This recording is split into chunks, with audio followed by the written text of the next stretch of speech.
Imagine being that high functioning businesswoman who still has these pressures, and now you cannot think straight. You mumble your words, you need to answer a difficult problem, and you cannot think clearly. You forget a word that, it's like, what's happening to me?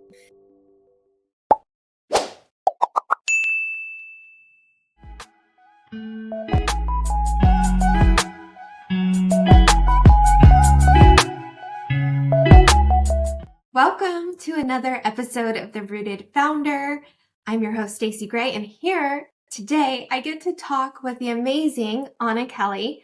She and I met through the Real Estate Guys community, probably on one of the week-long summits where they bring Kiyosaki's, Rich Dad Advisors, Peter Schiff, everybody talking, Fed, economics, investing, what's happening in the global economy, what's going to happen in the micro economies and markets. And we connected there, and then we reconnected at the Investor Con, where we got to really talk about the women we are behind the mountains we're climbing as far as real estate, financial freedom, all of that. So, Anna, I'm excited to have this conversation. I'm excited to be here with you too. We had a great talk at Investor Con and just started to get to know each other and talk about the things that a lot of women don't talk about when we're on stages and shows, right? It's like the what's really going on and how does being a successful entrepreneur impact us, personally and our bodies and all of those kind of things. So it was a refreshing conversation, and I'm glad that we get to continue that. One of the things that we talked about was this concept of rushing woman syndrome. And I'd love you to describe it because it was something that you brought up in me divulging, hey, I climbed the mountain and it doesn't feel how I thought it should feel.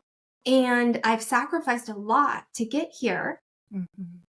And I still want to climb mountains because climbing mountains is fun. And there's this ambitious side of me, but I also don't want to sacrifice as much. Yeah. We all start out as entrepreneurs and however we got there, driven women, for whatever all motivates us in our, complex makeup. We have to be willing to go all in to whatever we're driven to do. And that a lot of times makes us, go all in with, body, soul, spirit, mind, and our time.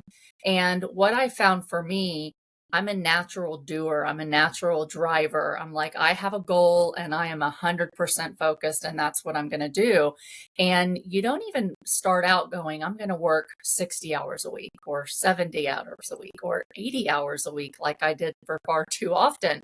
You just do what you have to do, when you're that, really focused. And for me, and maybe we'll get a little into my backstory, but just a, short and sweet version is I was successful in the financial industry. So I was a private banker and then I worked for AIG. And when I got married, my husband came out of school with a lot of school debt. And so I was like, okay, we're going to pay off all this debt so that then we can have kids and then I can stay home. And, he got into chiropractic, which was doing great before he got out, but it started to kind of slow and reimbursement started to slow. And I made about 3 times what he did when he came out of school. And so for me to be able to figure out how can I replace my income, a 6-figure income, to be with my kiddo, we're like, well, what else can we do? So we flipped houses and we started his chiropractic business. And then we started buying real estate on the site. So we were laser focused on multiple things at one time. And what I found is I was quickly drawn into that truly 70, 80 hours a week all the time, plus being a wife and a mom. And it didn't feel that stressful to me, honestly, at the time. It was just like, okay, today I've got my kiddo in the morning. He's at daycare. I'm at my job. Now turn off the job. Now go to the practice, help his employees. Okay, turn that off, go home, make dinner. Kids are in bed. Okay, I'm going to work until 2 a.m., right? And I was excited about all of it. And I thought if I just go all in really fast, then it's going to happen faster and then I can slow down. But what I didn't realize, Staci, until years in that process was my workout started to slip. My healthy meal prep started to slip. My husband and I had both been really, really fit in the gym twice a day kind of people before we had kids and started our businesses. And I was gaining weight. And even if I tried to eat really healthy, and feel like spiritually, emotionally, mentally, I wasn't stressed.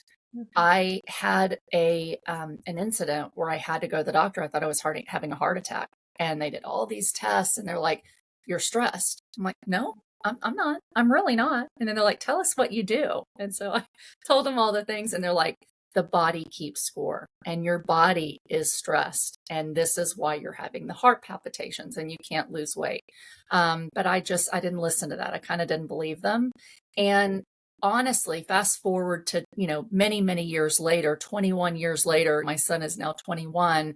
I was able to retire. And it wasn't until about 5.5 years ago, Stacy, I was 44 years old, that I was able to just have a 40-hour work week for the first time ever. But what happens as an entrepreneur is you think, oh, I'm slacking. I've got all this time. So I started taking care of my body better, and trying to work out and lose weight, but the same things were not working. And so for me, I really struggled the last 5 years, kind of 45, premenopausal, hormonal changes, to go, I'm de-stressing. I'm living what I think is pretty relaxed and low stress life now, financially free, speaking at events. But why am I really struggling so hard to lose weight and to feel good and to stay healthy? And I ran across a woman, and I know this is long-winded, so I'll cut it short here, who really focuses on women who are in their 40s to 50s, who are going through hormonal changes. And what she found as a very driven doctor in multiple practices was that a lot of times our breakdowns of our bodies at that age and the hormones really are because of what we did to them in the decade before, and our cortisol levels, and how that impacts your future body's processing of insulin and estrogen and progesterone and all those things that really all contribute to total health, not just weight loss, but metabolic health, mental issues, brain fog, and all those things. And she was the first woman that coined the term rushing woman syndrome. And she said that in all of her practice with hundreds and hundreds of women, helping them to get really healthy, gut health, everything.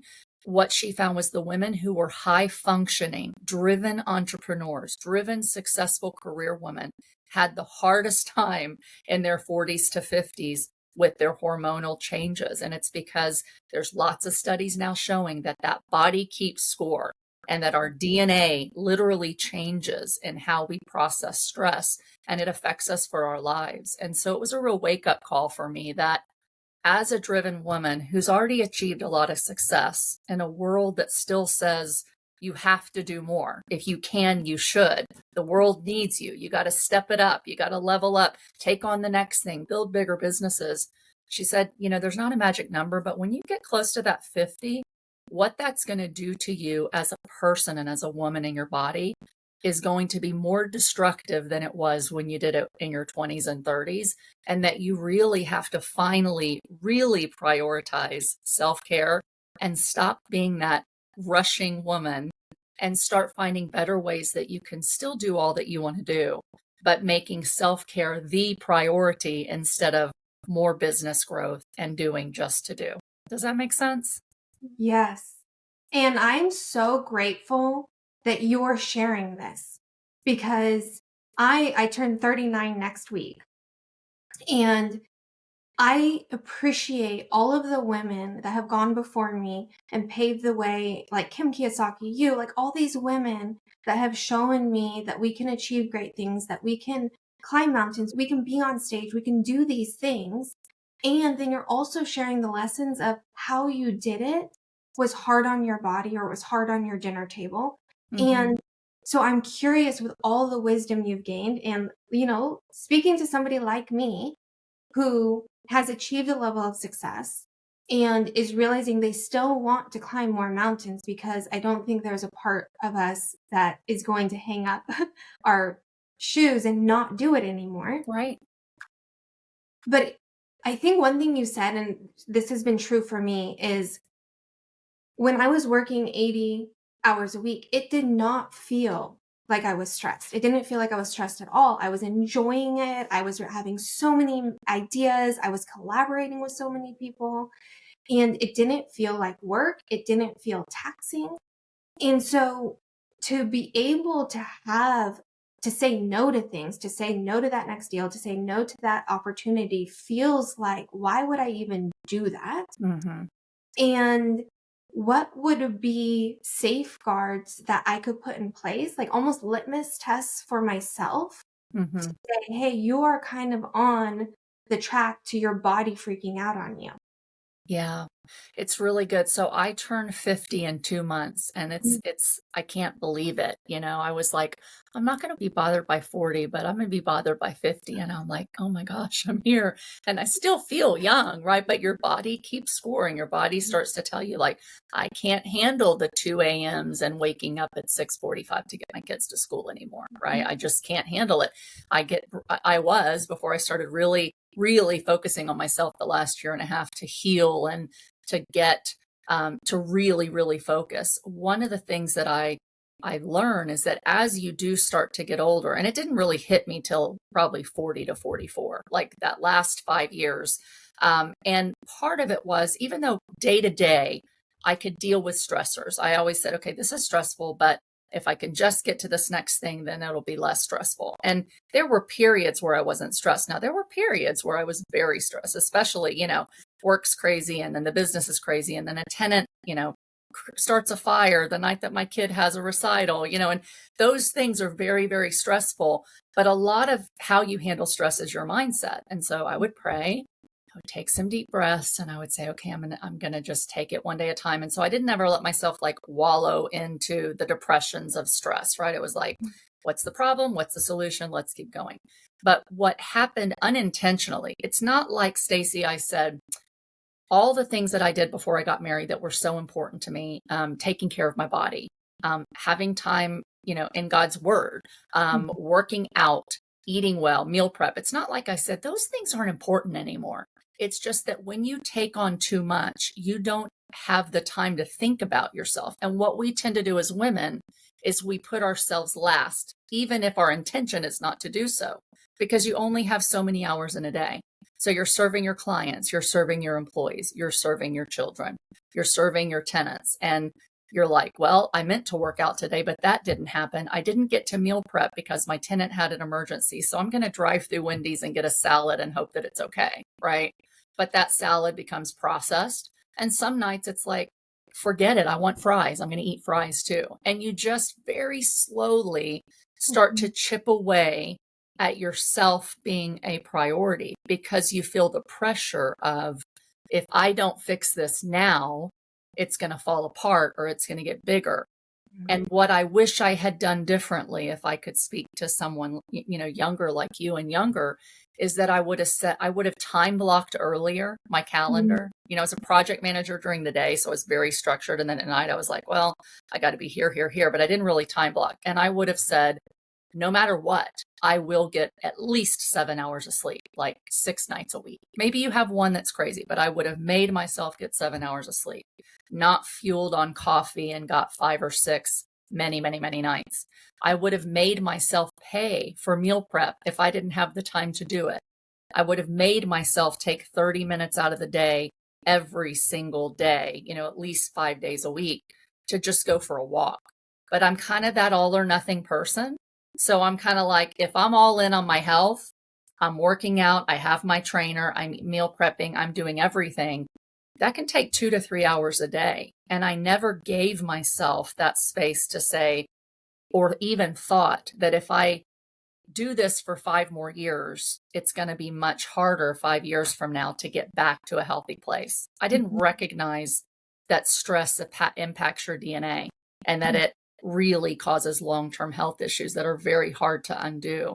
So I wish I had goals set for my health the same ways I goal set for my businesses. And now I do that, Staci. So when I retired from AIG 5.5 years ago, I did start setting goals for personal and relational and spiritual, instead of letting them happen kind of like unintentionally, like, okay, every morning I'm going to pray, I'm going to have a date with my family, my kids once a month or whatever. I started time blocking it and putting it on my calendar. So every year when I don't set like resolutions, but I set out my goals for the year, and I try to set 2 goals for my health. 2 goals for my relationship with my husband, 2 goals for my relationship with my kids, 2 spiritual growth goals. And what I do is those now are time blocked first instead of these things happen. I used to have them on my calendar, but I would move or delete it when something urgent came up. Now they're appointments with myself that these are my goals and here's the things I need to do once a day, twice a week, 3 times a week, whatever. I time block my calendar just for those things. And now I have self-care. I have actually de-stress time. At the end of 3 days a week, I either go down and sit in the massage chair, I get in my red light sauna, or I get in my hot tub.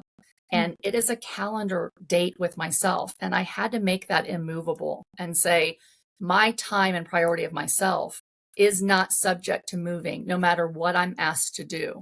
And in the rare thing that it's like I'm speaking at an event, then I will move it to a different day of the week, but I no longer delete it. It is my priority because if I can't take care of myself mentally, emotionally, spiritually, my body, I cannot function well enough at all those other things. And that rushing woman syndrome will catch up with my hormones and cause, many, many more problems down the road.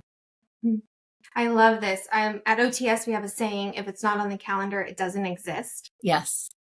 And I do the same thing you do. I schedule all of my family stuff, all of my personal stuff, all of my speaking engagements, and then my work gets programmed in. Yes. And I move it around when I'm traveling or I can't do certain things at a certain time. The one thing that tripped me up was my extremism, which I think you said too, like that all or nothing. Yes. And it was like, well, if I can't do my 1 hour workout, then I'll just skip it altogether. Yes. And so I was working with a guy and he taught me this concept of a floor and a ceiling. Like you have the 1 hour being the ceiling. And what if you are sick, you are having a conflict with your spouse, you're traveling, your plane got canceled. What are you going to do then? And I'm like, well, nothing. And it's like, no, that's not acceptable because you're breaking a promise to yourself. Yes. So then I set a floor, which was like, okay, well, if worst case scenario happened, then I will at minimum do 2 minutes of focused abdomen breath work. And so I was still making a self-honoring decision, even if I couldn't do everything. Yes. I love that. And I had that same kind of aha probably about 2 years ago, where instead of, and I do this for a lot of the things that I time block. So it used to be very specific, like 1 hour on my calendar, I'm going to go to the gym, right? And I'm going to do a full machine workout, cardio, whatever. And then I'd have an hour that it's like, I'm going to make broker calls all, that whole hour. Well, then something else happens. And so, okay, I'm not going to go to the gym. I'll try to do it later. And the brokers aren't answering. So I'll just, I'll move that to a different time. Now what I have is what is the goal? This is my hour to focus on my physical health. So in that calendar that says physical health hour, I then open it up and the details give me like 4 things I can do during that hour to help me with my physical health. So I was stuck in an airport last week and I wish I had done this before, right? It was like a no-brainer, but I looked like an idiot, but I kept walking back and forth up and down the terminal because my flight was delayed an hour and a half. I was like, I can walk.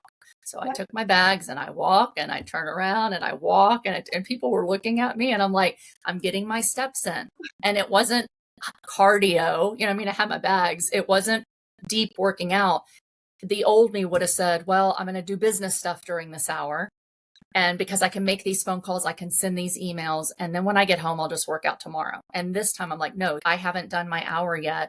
I'm traveling. There's no reason I can't walk and prioritize myself. So that was a shift that I had to really say, I'm going to prioritize myself. And that feels selfish too. And I'll just be honest with you, even though I'm very driven and, I have a family, I have a husband, I have kids, I have tenants and partners and investors, and they're always having needs. And I would feel like if I've only got an hour in a day and I need to help do this for this person, this for this person, and this for me, I'm always going to put myself last. So we can say it, we can put it in a book, we can tell our coaching students, put yourself first, but we feel selfish in that moment because we feel like we're not helping someone. And what I realized is it's very, very, very rare that there's a true emergency that someone absolutely must have my time at this exact hour or the whole world's going to fall apart.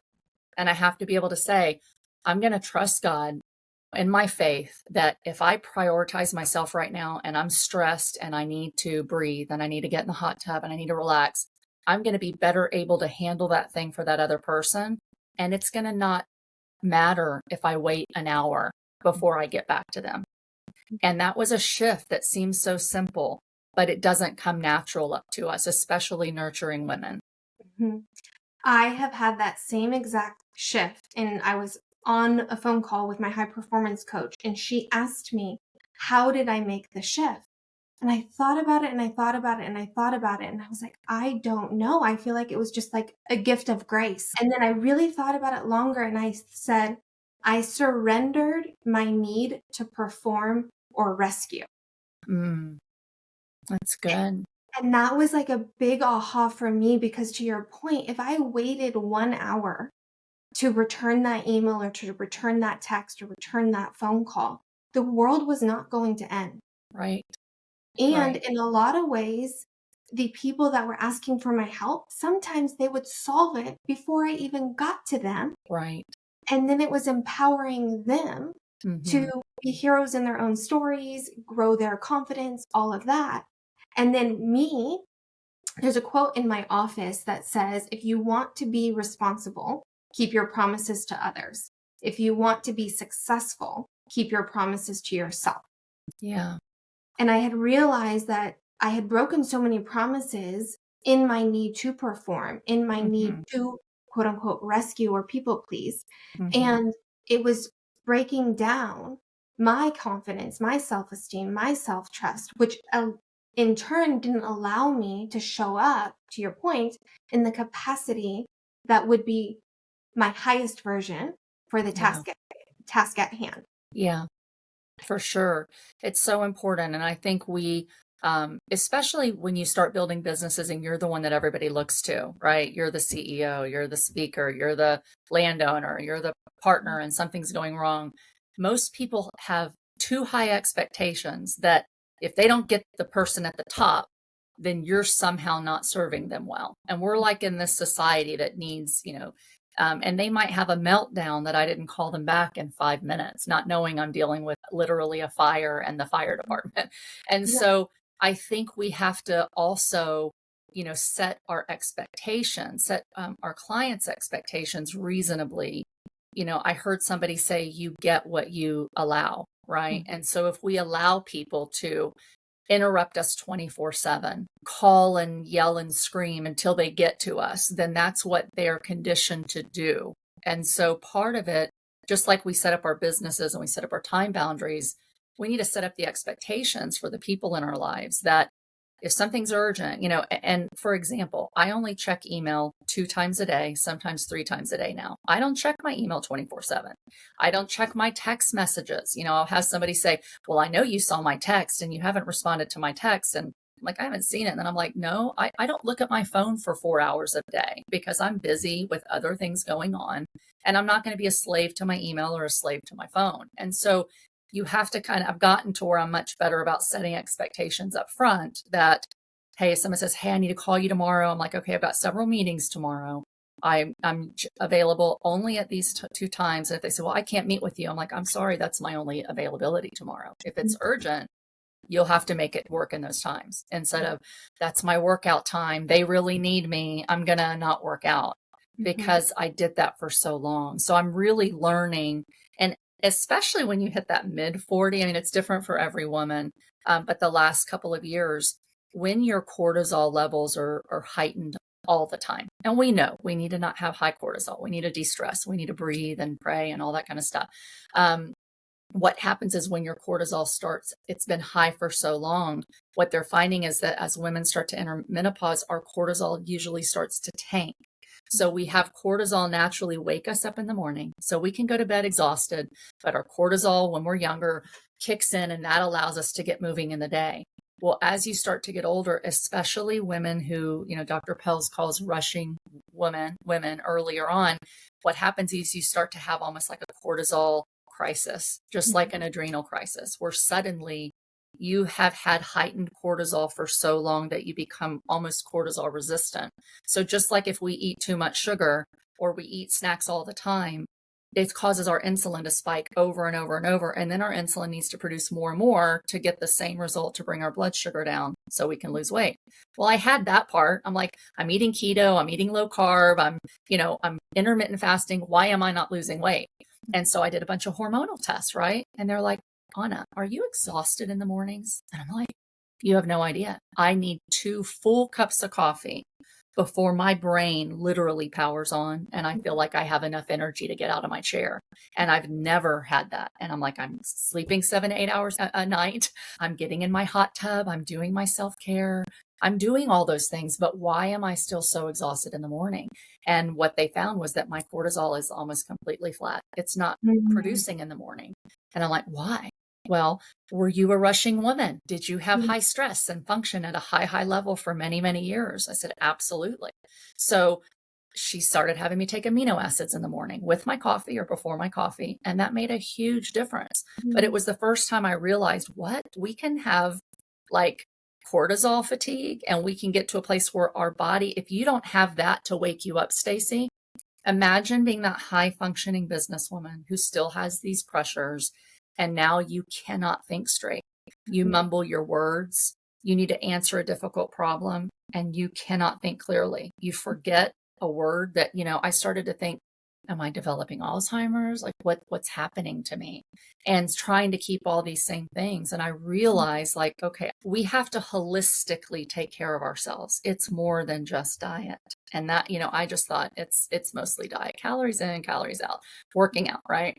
But we have to holistically take care of our entire bodies, which includes our hormones. And the stress is the number one thing that puts you into adrenal crisis and hormonal fatigue and cortisol. So we have to learn as early as we can that this isn't just something that's going to help us get through now, but it's going to help us enter our 40s and our 50s and older much healthier. It's going to prevent some of that cognitive decline that so many women perimenopause and menopausal start to experience. People that are before that and trying to have kids, they're finding now that the stress level and your cortisol level can make it very, very difficult to have a baby, and so we women we're not taught in school, Staci, and certainly not in business school either, that the level of drive and movement and constant stress that you put on yourself from many different things, whether it's work like us or other things, it could be a bad marriage, right? It could be conflict all the time. It could be any number of stressors. The more stress you take, the less likely your body's able to truly be in that relaxed state. And all of your hormones and all of your brain and your gut health and all of that stuff has to work together. And we are not taught that. I'm like, how did I not know this till I was, 48 years old, 47 years old? And I wish I had learned those things before because I would have prioritized myself and done things differently. Mm-hmm. I echo getting your hormones done, getting your blood work done. When my mom was diagnosed with cancer, that catapulted such a deep learning curve on cellular health, like individual cellular health. And I have an infrared sauna and I do all kinds of these crazy holistic things that probably nobody wants to hear about on this episode, but that was super helpful to me. Yeah. But it still I still had stress. And so I'm going to put 2 ideas on the table and let's just have a psychological sandbox conversation because I don't have an answer. Sure. But this idea of stress, right? Sometimes our body is experiencing it, but we don't even know that it's stressful because we are anchoring our thoughts to this is productive, this is driving us towards a goal or outcome. And so the 2 ideas I want to put on the table is, one is you train people how to treat you, which is the idea that you had already put on the table. And the second idea is from Dr. Andrew Huberman, and he says that there's a war for attention. And so having this idea that we train people how to treat us, meaning we train them what information to bring us, so what attention we have to give to things. Right. And then what we are disciplined to put our attention to, because we have tabs open in our brain that are taking fuel, taking power, that are running constantly. Mhm. And so I think of this visual like my brain is a browser, and like how can I close my tabs in my Yeah. brain to de-stress? So I'm Yes. curious your thoughts on those two ideas. Yeah, I think this is probably way oversimplifying. It's just helped me so much, right? So, when I was at AIG, I went through Six Sigma Black Belt training, and we do all these productivity trainings and all these things on how to set goals and how to time block and all that. But I never really used it outside of my day-to-day business stuff, right? So, me saying, let me time block religiously, not time block just nilly-nilly, but very strategically. I first started with the concept of I teach and preach and lived creating life by design, right? Creating financial freedom and creating time freedom within that. Why do we want financial freedom? It boils down to we want to do what we want to do, with whom we want to do, when we want to do it, wherever we want to do it. So creating time freedom is what we all want. But the more we do, the more things we give our attention to, the more things we let take our attention, the less time that we have truly free. And I realize that I'm extremely financially free now, thank God. All the hard work paid off, right? But I still don't really have time freedom to not only one was recognize that I need to spend more time taking care of me, right? The time in the sauna, the time in the spa, the time to meal prep, the time to work out. I had to dedicate and commit to myself pretty much 2 to 3 hours a day is just going to be self care. Realize that that's not selfish. Realize it is the big priority in my life that I have to do that. And then what happens is when I time block my life at the same time, so I started with all those important things: faith, my health, relational, time block time with my husband for a date once a week, time block time with one of my kids every single Saturday, time block all their events, right? When you have kids, like those things fill up a lot of evenings. And I time blocked everything on my 5 categories of health and those 2 goals that I have for the year. What are the things I need to do to make sure those things happen? So those are on the calendar, but that's not enough because you still have a lot of free time in your calendar. People think they're busy, but until they're time blocked, they either know they are way too busy, they're doing the 80 hours a week like we were, or they realize they have more time than they thought, but they're giving their attention to all kinds of things. They're on social media, they're watching a television series or whatever it is. And it's good to have some outlets and things like that. But I looked at my calendar and then I said, okay, there's lots of things as entrepreneurs I can do. I have lots of ideas for businesses I want to start, and they don't stop. They don't go away. But I basically created for myself a business growth statement and a core value statement. And so I filter every decision that I have to make outside of those things that I know are my growth goals for the year. And I say, are they aligned with my core value statement? And are they aligned with my business growth statement? And I don't have it in front of me, but for example, my core values are based on Proverbs 31, right? And it's a section of the Bible that basically it's like a superwoman. And I used to try to be like, I can do all that. I can be a good wife and a good mom and make food and get up early and create these businesses and buy a vineyard and sell cloth. And, I want to do all these things. So I need to do it all. And I finally started realizing I don't have to do it all the time.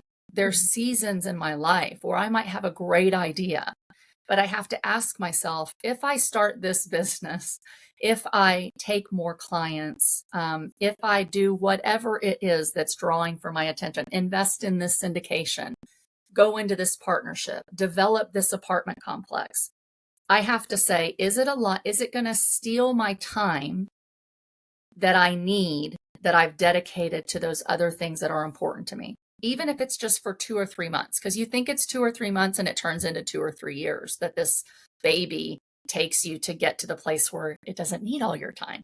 And then you got to build the systems to run it without you and all that stuff. But does it steal time from what is important to me? And the next thing is it going to allow me any time to be? And this is something I really just started thinking about probably about a year and a half ago. I have spent very little time in my life with enough space to just be, to not have something on my calendar, to not have a responsibility to anyone, and to just sit there. And I have now an intentions journal. So all the great ideas that I have that I want to do, and I think I can do that. I can do that. It's only going to take a little time. I can time block that in. I write them down as intentions. Like, I'd like to start this business, or like to write this book. But then I have to ask myself, is now the time? Is now the season? What's it going to take from me? Not just the time on the calendar, but is it going to prevent me from being able to do that self-care, to de-stress, to not pick back up into rushing woman syndrome, and to just have time to be and figure out who I am aside from what I do and my roles? And do I want to make changes in who I am? And if I'm totally distracted by everyone that wants a piece of me, right? Or everything I want to do, it doesn't allow me that time to just figure out, who am I right now? Is my body changing? Do I have brain fog? Am I able to take this next thing on and be a healthy, whole, and less stressed human being? Like, do I have joy time? And I was forced into having to think that way. I mean, I created the business growth statement, and my business growth statement takes those core values, and it says, for example, I will do as much as I can, as strategic as I can, as passive as I can, as passionate as I can, to grow all of these businesses, right? But I will shut down my computer at 3 p.m. every single day so that I can be fully present and fully home with my husband and my children and myself from 3 p.m. until I go to bed. I had to put that boundary on myself, because if I don't, Staci, I will go, I can push it to 4. Kent can take them to their gymnastics thing, and I'll add this 1 hour a week. And then it becomes 2 and 3 and 4. So you have to control your time. And you can only do that if you are real with yourself and you have enough downtime to think, what do I really want? Not that I can't handle it, but do I want to handle it? Is it healthy for me to handle it? And is there any space left, if I fill my calendar and my time and my stress with this, to say yes to any opportunity that might come around that might be more fueling and more exciting and more aligned with who I am? And I never used to give myself enough space. So then I would just say yes to the next thing and become right back on that wheel of 60 hours a week. I hope everybody rewinds this and listens to that all over again, because my journey has been so similar. Like, I have the saying, if it's not on the calendar, it doesn't exist. But my biggest lesson was margin.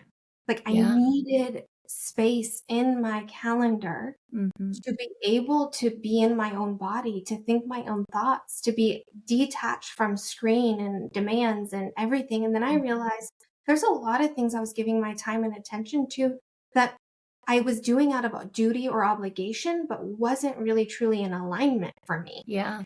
And then to give myself full permission to start closing those things out. And then I wrote for myself, kind of like your growth statements, a North Star document. And it's my North Star, and I read it every day. And then then I have I am statements. So I am a business owner. I am a child of God. I am all these statements that define my identity. And then when I'm in transition, like, I'm going from a season of hard charging businesswoman to, I want to be more hybrid. I want to shut down at 3 o'clock and do this. Then I have I am statements for my alpha, but I have also I am statements for my empathy, about who I'm going to be with compassion and grace. And that's a different version of me.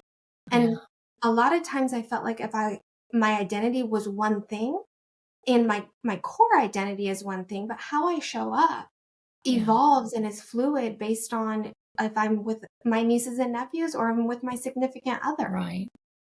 That's so important. And I love that you just said that about your empathy and how you show up, right? Because I try to be a good person, and I try to have those, I'm going to be patient and gentle with my children or with my husband and all those things. But if you're filling every moment, even with fulfilling things, again, kind of back to that body keeps score, your hormones are changing, and you you do naturally find yourself snapping easier, being a little more stressed, being on edge because you're dealing with this, and then you're jumping from this thing to this thing to now I got to turn on mom mode, and I can't turn on mom mode yet. Please stop having a meltdown. Give me 5 more minutes. Like, whatever it might be.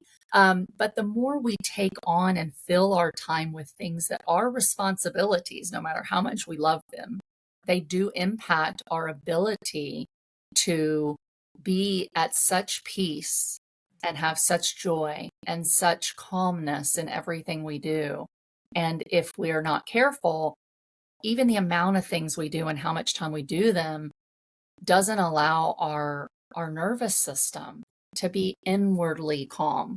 You can take your deep breaths on your hour that you're doing it for yourself, but during the day, for example, I found myself in, my kids are like, why are you snapping at me? I'm like, I'm not snapping at you. But you realize, okay, I'm on edge. Why am I on edge? I'm in my time block. I'm systematizing. I'm delegating. I'm only doing things I need to do. You're doing all that stuff, but my body is in an elevated, and that's kind of an indicator. You asked, how do you know when you're stressed, when you don't think you are?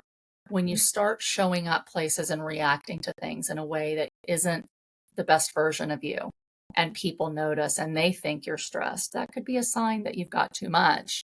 And part of my business growth statement is if any of these things cause me to regularly, right? Because sometimes things are going to happen, but to regularly not do all these things and be this person, I will either rework it, delegate it, eliminate it, systematize it, or let it go. And so I'm going to try to do all the things to, make it continue to function with less of me. But if I get to the point that I really know that I can't, I have to be able to say, I'm so sure of my self-worth and my identity that I'm not worried that I can't serve another 100 people if I shut down my coaching program. Like I did last year, I shut down my mastermind, right? And I felt guilty for doing it because I can't help all these people. But my daughter needed me. She was going through a health crisis. I broke my ankle and couldn't walk and couldn't travel. And it was like, I had to say, like, these things are too much for me today. And therefore, I have to prioritize the most important thing. And I let that go. That was the hardest thing business-wise I've done.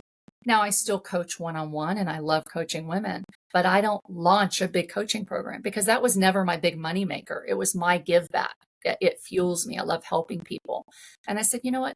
Who says just because I can, I have to keep it big? Like, that's making me not take care of myself and my family and show up the way I need to be, because it's another thing I'm fully committed to. And if I'm not going to be fully committed, I don't want to do it. And that's okay, but you have to check with yourself, and that requires that downtime. And honestly, Staci, if I hadn't broken my ankle, I met you in Belize like 7 weeks after I broke my ankle. I'm like, I am going to take my son to Belize, to the real estate guys, no matter what. And whether they have to carry me, and they did, it was quite embarrassing, but I'm like, I'm going to show up. But that forced me this last year. It's been a 16-month journey of barely being able to walk without pain. It forced me into downtime, and I was very uncomfortable saying, no, I can't develop that project with you. I can't travel. Well, sure, you can't. Well, I can, but at what expense to my health and my healing and my family? And so forced downtime is what it took for me as that driven woman, even though I knew about rushing woman syndrome, to leave not only space to take care of myself, but space. I don't talk to anyone till 10 a.m. anymore. I'm like, I give myself space to wake up, to pray, to have my coffee, to go sit outside and listen to the birds and watch the sun and not have anything to think about, not check my email, not goal set, but just sit there with my thoughts and enjoy the state of just being in a relaxed state until my cortisol kicks in and I'm okay. And it's been the best thing for me. It's been so eye-opening. And I wish we would think about those things before crisis hits sometimes, but oftentimes we don't. I had a similar story, and when I got mercury poisoning and 2 herniated discs in my neck, it was a forced pause. And I had had a forced pause before, so the second time around, it was like, okay, I'm really going to get all of the lessons I could possibly get right Yeah. now. And my calendar totally restructured. I don't take calls until 11 a.m. Wow. And I actually give myself even more sleep than I need because I'm detoxifying right now. Hmm. And so I really like what you said about seasons. There's just different seasons. Yeah. And for ambitious women, we can do a lot. We just don't have to do everything. We have a timeline. We Yeah. don't have to do it all yesterday. Yeah. And to give ourselves that space and that grace along the journey, Yeah. I think makes it more enjoyable, not just for our bodies and our nervous systems, but for the people we're running with, like Yeah. for our significant others, for our families, for our team members. Yeah. And For you're sure. just so wise. Well, I'm still learning, it's learning is a process, but this is why these kind of shows are so good and so impactful. Like if we can help one person to think about it sooner and to make a change in their lifestyle sooner. I was talking to my daughter who just went to college in August, and she is in choir and a sorority, and she's in volleyball, and now she wants to take off on an officer role while studying engineering. And I'm like, you have too much already. And she's like, I can handle it. You can handle it. I'm like, yes, but if I could go back, you don't have to do it all the same semester, all the same season. And I think we have so many parts of us, Staci, as women, so many things that we're interested in, and we rarely let ourselves explore those things because we don't think we have time. And so I think just like we have seasons, every year, like our lives go through these different seasons, that just because we can do it all doesn't mean it's actually good for us to do it all at the same time. Like take the intentions journal and write down, I want to start dancing, or I want to, and then think about it, pray over it, like let it simmer and keep thinking for months before you feel like you have to take action. And then say, okay, if I have to do this, what do I have to give up in order Yeah. to add this? And once you start doing that, it's so freeing and it's so fun to let yourself explore other parts of yourself than just, I'm the successful businesswoman and I'm going to teach you how to grow and I'm going to grow. And, those things are a wonderful part of us. But I think we sacrifice other parts of us if we're too driven and too focused on the one thing or the four businesses or whatever it is, that we're not just so secure in who we are and our identity and our worthiness to be able to take time to explore those things, regardless of the pressures that the world put on us for success. Yes. Yes. I'll end with one question.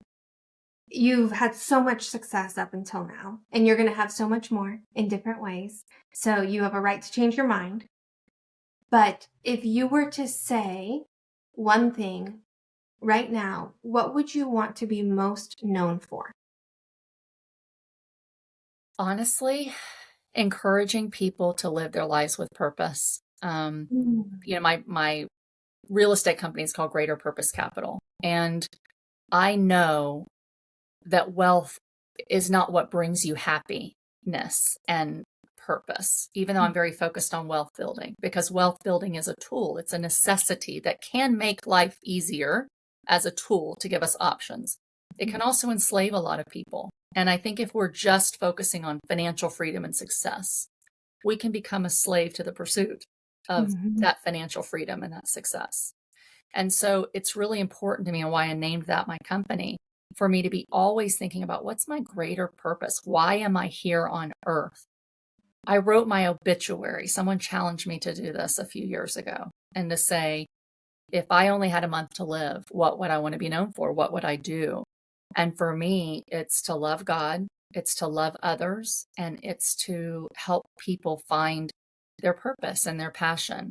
And if I've done those things, all of my businesses I can use as a tool to create opportunities and resources for me to pour into people and say, you are loved and you have a purpose. And it doesn't matter how fast you're successful. If you're successful, success is doing what you love and feeling good about yourself in the process, to me, right? Mhm. It's not the level, it's that journey. And accepting yourself and giving yourself grace to figure out, what is my purpose today and what things can I do with my talents, my skills, my resources, my experience, my finances to become more of the person that I want to become, and then to encourage other people to do the same. I love that. And you're doing it. You're already doing it. And the world gets to give you a lot more opportunities to do it, but you're already in the process of helping people see their purpose. Thank you. Thank you. That's really important to me. Mm-hmm. If people want to get in touch with you, how might they find you? Sure. If you are looking for real estate coaching or consulting, you can find me at AnnaKelleyInvesting.com. And if you're looking for real estate passive investments and you're an accredited investor, you can find me at GreaterPurposeCapital.com. Awesome. And I don't know why anyone would not want to connect with you. She's amazing, and her heart is so pure and passionate about really helping people become their best versions and using money, real estate as the tool. And I love how you said that, because sometimes we over attach our identity to our businesses or our portfolios. Right. And then it doesn't fulfill. And so we are still in the rat race, even if we do have financial freedom, because we don't have that inner freedom. Yes. Love that. Well, So thank you so much for having me on the show. This has been a wonderful conversation, and I hope it's really helpful to a lot of women. Yes, it has been so wonderful. And thank you, everyone, for tuning in and listening. We hope this blesses your heart, empowers you to build your businesses and your portfolios, and also to keep your dinner tables rich with joy and love and connection. Cheers, everyone.